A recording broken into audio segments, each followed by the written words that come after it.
নমস্কার আমার প্রিয় কৃষক বন্ধুরা, সকলকে স্মার্ট ফার্মিংয়ে স্বাগত জানিয়ে শুরু করছি আজকের এই ভিডিওটি। হ্যাঁ বন্ধুরা, আপনিও কি চিন্তিত রয়েছেন যে এই ধান ক্ষেতের আগাছার উপদ্রব নিয়ে? তাহলে আজকের এই ভিডিওটি আপনার জন্য খুবই গুরুত্বপূর্ণ, কেননা আজকের এই ভিডিওতে আমি আলোচনা করব যে কীভাবে আপনারা খুব কম খরচে এবং খুব অল্প সময়ের মধ্যে এই ধান ক্ষেতের আগাছাগুলিকে নিয়ন্ত্রণ করবেন।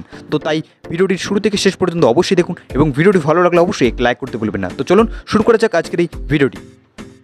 তো এই ধান চাষে সবথেকে একটা বড় সমস্যা হচ্ছে এই আগাছার উপদ্রব। তো অনেক চাষি বন্ধুরাই কিন্তু এই সময় চিন্তিত থাকেন যে এই ধান ক্ষেতের আগাছাগুলিকে দমন করার জন্য তারা কোন ধরনের হার্বিসাইড ব্যবহার করবেন। তো অনেকেই কিন্তু কনফিউশনে থাকেন যে কোনটা ব্যবহার করলে সবথেকে ভালো রেজাল্ট পাওয়া যাবে বা কীভাবে ব্যবহার করব। তো সমস্ত কিছুই আজকের এই ভিডিওতে আমি আলোচনা করব। তো আপনার জমিতে যদি এই ধরনের আগাছা বা এই ধরনের ঘাসগুলির উপদ্রব বেড়ে যায়, তাহলে কিন্তু আপনার যে ফসলের যে গ্রোথ সেটা কিন্তু অনেকটাই থেমে যাবে। অর্থাৎ ধান ক্ষেতের মধ্যে যদি প্রচুর পরিমাণে আগাছা থাকে, তাহলে কিন্তু সেই ধান গাছ আর বাড়বে না, বা সেই ধান গাছ দেখবেন যে হলুদ হয়ে যাচ্ছে, বা সেই ধান গাছের যে একটা ওভারঅল গ্রোথ সেটা কিন্তু থেমে আছে। তো তাই আপনাদের চেষ্টা করতে হবে যে এই আগাছাগুলিকে আগে পরিষ্কার করা বা সেই আগাছাগুলিকে নির্মূল করা। তো তার জন্য কিন্তু আপনারা এই বিভিন্ন ধরনের হার্বিসাইড ব্যবহার করে থাকেন, কিন্তু সবসময় ভালো রেজাল্ট পান না। এর কারণ হচ্ছে সঠিক সময় বা সঠিক মাত্রায় আপনারা ব্যবহার করতে পারছেন না। তাই আপনাদের এই ধরনের হার্বিসাইডগুলি ব্যবহার করার ফলেও কোনো রকম কাজে আসে না। তো আজকের এই ভিডিওটি যদি আপনারা শুরু থেকে শেষ পর্যন্ত দেখেন, তাহলে আপনার সব যে কনফিউশন সেগুলো কিন্তু দূর হয়ে যাবে এবং সঠিকভাবে এবং সঠিক মাত্রায় কিন্তু আপনারা ব্যবহার করতে পারবেন। তো চাষি বন্ধুরা, এই ধান ক্ষেতের আগাছা দমন করার জন্য আমরা দুটি পদ্ধতি অ্যাপ্লাই করে থাকি। একটা হচ্ছে প্রি এমার্জেন্স আর একটা হচ্ছে পোস্ট এমার্জেন্স।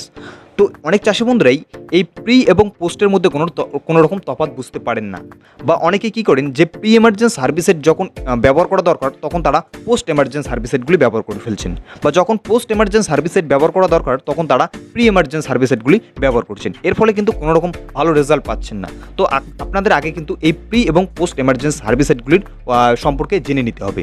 তো এই প্রি এমার্জেন্স হার্বিসাইডগুলি কি? এই প্রি এমার্জেন্স হার্বিসাইডগুলি হচ্ছে আপনার জমিতে যখন আগাছার অঙ্কুরোদ্গম হবে তার আগ মুহূর্তে আপনাদের ব্যবহার করতে হবে এই প্রি এমার্জেন্স হার্বিসাইডগুলি, অর্থাৎ ঘাস জন্মানোর আগ মুহূর্তে।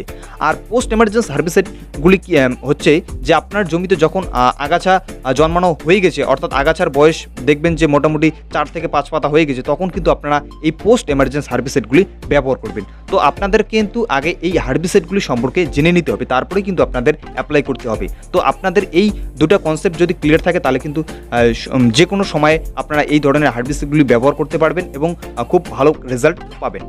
তো চাষি বন্ধুরা, এখন আমরা জেনে নেব যে এই প্রি এমার্জেন্স হার্বিসাইডগুলি আমরা কখন এবং কিভাবে কত পরিমাণে ব্যবহার করব।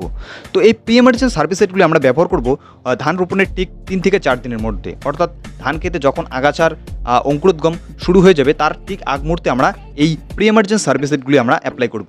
তো এই প্রি এমার্জেন্স হার্বিসাইডগুলির মধ্যে আপনারা কোন ধরনের হার্বিসাইড বা কোন টেকনিক্যালের হার্বিসাইডগুলো ব্যবহার করবেন। তো তার মধ্যে সবথেকে যে শক্তিশালী এবং সবথেকে যে ভালো একটা টেকনিক্যাল রয়েছে সেটা হচ্ছে পেট্রিয়াক্লোর 50% ইসি। তো এই টেকনিক্যালের যে কোনো ব্র্যান্ডের আপনারা বা যে কোনো কোম্পানির আপনারা হার্বিসাইড কিন্তু ব্যবহার করতে পারেন। তো এই ডোজ কিন্তু আপনারা প্রতি একরে মোটামুটি 400 ml ব্যবহার করতে পারেন। তবে এই ডোজটা নির্ভর করবে সেই ব্র্যান্ডের উপর, বা সেই ব্র্যান্ডে আপনারা দেখবেন যে প্যাকেটের গায়ে কিন্তু লেখা থাকবে তার ডোজ, তার উপরে কিন্তু ডিপেন্ড করে আপনারা কিন্তু অ্যাপ্লাই করবেন। তো এই প্রি এমার্জেন্স হার্বিসাইডগুলির মধ্যে আরেকটি গুরুত্বপূর্ণ এবং খুবই কার্যকরী একটা টেকনিক্যাল রয়েছে, সেটা হচ্ছে পাইরাজো সালফিউরিন ইথাইল 10% WP। তো এই ফর্মের বা এই টেকনিক্যালের যে কোনো আপনারা ব্র্যান্ডের কিন্তু আপনারা এই হার্বিসাইড ব্যবহার করতে পারেন। তো এটারও কিন্তু দুর্দান্ত ভালো রেজাল্ট রয়েছে। তো এর ডোজ কিন্তু আপনার সেই ব্র্যান্ডের উপর নির্ভর করবে। তো অনুমানিক মোটামুটি একটা ডোজ হচ্ছে, সেটা হচ্ছে প্রতি 15 লিটার জলে প্রায় 8 থেকে 9 গ্রাম পরিমাণে আপনারা কিন্তু এই পাইরাজো সালফিউরিন ইথাইল 10% যে WP ফর্মের হার্বিসাইড রয়েছে সেটা কিন্তু আপনারা ব্যবহার করতে পারেন। তো এই প্রি এমার্জেন্স হার্বিসাইডগুলি ব্যবহার করার আগে আপনাদের অবশ্যই একটা বিষয় মাথায় রাখতে হবে, সেটা হচ্ছে অবশ্যই কিন্তু এটা ধান রোপণের 3 থেকে 4 দিনের মধ্যে ব্যবহার করবেন, এবং ধান জমিতে যে জলের পরিমাণ সেটা কিন্তু আপনারা মোটামুটি প্রায় 1 থেকে 2 ইঞ্চি পরিমাণে জলটা রাখবেন। কারণ জল যদি না রাখেন তাহলে কিন্তু এর কাজ হবে না। তাই আপনারা অবশ্যই জমির যে আল রয়েছে সেই আলগুলোকে বেঁধে রাখবেন, এবং জমির যে জলের পরিমাণ সেটা মোটামুটি প্রায় 1 থেকে 2 ইঞ্চি পরিমাণে রাখবেন। তো চাষি বন্ধুরা, এই ধান রোপণের মোটামুটি 3 থেকে 4 দিনের মধ্যে যদি আপনারা এই হার্বিসাইড অর্থাৎ এই প্রি এমার্জেন্স হার্বিসাইড যদি ব্যবহার করার সুযোগ পাননি বা ব্যবহার করেও ভালো রেজাল্ট পাননি, তাহলে কিন্তু এখন মোটামুটি এই ধানের 15 থেকে 20 দিন বয়সে দেখবেন যে ধান ক্ষেতের মধ্যে বিভিন্ন ধরনের আগাছার জন্ম নিয়ে নিচ্ছে। তো এই সময় আপনারা কি করবেন? তো এই সময় আপনারা এই আগাছাগুলিকে দমন করার জন্য অবশ্যই কিন্তু পোস্ট এমার্জেন্স যে হার্বিসাইডগুলো রয়েছে তার ব্যবহার করা বা তার প্রয়োগ করা। তো এই পোস্ট এমার্জেন্স হার্বিসাইডগুলোর মধ্যে আপনারা কোন ধরনের বা কোন টেকনিক্যালের হার্বিসাইডগুলো আপনারা ব্যবহার করবেন। তো তার জন্য আপনারা কিন্তু এই সময় সবথেকে যে কার্যকরী এবং সবথেকে যে ভালো একটা টেকনিক্যাল রয়েছে সেটা হচ্ছে বিসপাইরিভ্যাক সোডিয়াম 10% এসসি। তো এই টেকনিক্যালের যে কোনো ব্র্যান্ডের আপনারা কিন্তু এই সময় এই হার্বিসাইডগুলি ব্যবহার করতে পারেন। তো এর ডোজ কিন্তু মোটামুটি প্রতি 15 লিটার জলে প্রায় 12 থেকে 13 ml। তো এর ডোজটা কিন্তু নির্ভর করবে সেই ব্র্যান্ডের উপর বা আপনার জমিতে কীরকম আগাছার উপদ্রব দেখা যাচ্ছে। যদি বেশি হয় আগাছার উপদ্রব তাহলে একটু পরিমাণ বেশি করতে হবে। তো এই টেকনিক্যালটা যদি আপনারা অ্যাভেলেবেল না পান তাহলে কিন্তু আপনারা আরেকটা টেকনিক্যাল ইউজ করতে পারেন, সেটা হচ্ছে ট্রাফামন 20% প্লাস ইথোক্সিসালফিউরিন 10% WG। তো এই টেকনিক্যালের যদি আপনারা হার্বিসাইড ব্যবহার করেন তাহলে কিন্তু আপনারা দুর্দান্ত রেজাল্ট পাবেন। তো এটা কিন্তু আপনারা মোটামুটি প্রতি একরে 90 থেকে 100 গ্রাম পর্যন্ত ব্যবহার করতে পারেন।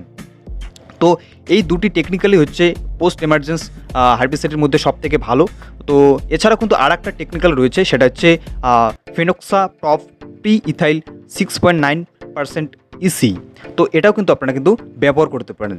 তো এটারও কিন্তু আপনারা যে পোস্ট এমার্জেন্সি হার্বিসাইড হিসেবে সবথেকে ভালো রেজাল্ট হয়েছে। তো এর ডোজ কিন্তু মোটামুটি 250 ml প্রতি একরে আপনারা 250 ml ব্যবহার করতে পারেন। তো আপনারা যখন এই পোস্ট এমার্জেন্সি হার্বিসাইডগুলি ব্যবহার করবেন তখন কিন্তু আপনাদের যে ধান ক্ষেত রয়েছে সেই ধান ক্ষেতের জলটাকে কিন্তু বের করে দিতে হবে, অর্থাৎ ধান ক্ষেতটাকে শুকনো করে নিতে হবে। কারণ যখন আপনারা স্প্রে করবেন সেই স্প্রেটা কিন্তু সরাসরি সেই আগাছাগুলির গাছের মধ্যে কিন্তু পড়ে যাবে। তো সব থেকে কিন্তু ভালো রেজাল্ট পাবেন। এবং যদি জল থাকে তাহলে কিন্তু প্রত্যেকটা আগাছার মধ্যে সেই স্প্রে কিন্তু পড়বে না। তাই আপনারা অবশ্যই জমিটাকে শুকিয়ে নেবেন, তারপরে কিন্তু আপনারা এই ধরনের হার্বিসাইডগুলি স্প্রে করবেন। এরপর মোটামুটি আপনারা 24 থেকে 48 ঘন্টা পর কিন্তু আপনার জমিতে এই জলের শেষ বা জল কিন্তু আবার ভরাতে পারবেন। তো চাষি বন্ধুরা, আশা করছি আজকের এই ভিডিওটি আপনাদের অনেকটাই উপকার আসবে এবং ভিডিওটি ভালো লাগলে অবশ্যই একটি লাইক করতে ভুলবেন না এবং আপনাদের অন্যান্য কৃষক বন্ধুদের মাঝে ভিডিওটিকে প্রচুর পরিমাণে শেয়ার করে দিয়ে তাদেরকেও দেখার সুযোগ করে দেন। তো বন্ধুরা, আজকে পর্যন্তই। পরবর্তীতে আবার কোনো নতুন টপিক নিয়ে খুব শীঘ্রই ফিরে আসি। ততক্ষণ ভালো থাকবেন, সুস্থ থাকবেন এবং আমাদের এই স্মার্ট ফার্মিং আইডিয়াসের সঙ্গে সদা সর্বদা জুড়ে থাকবেন। ধন্যবাদ।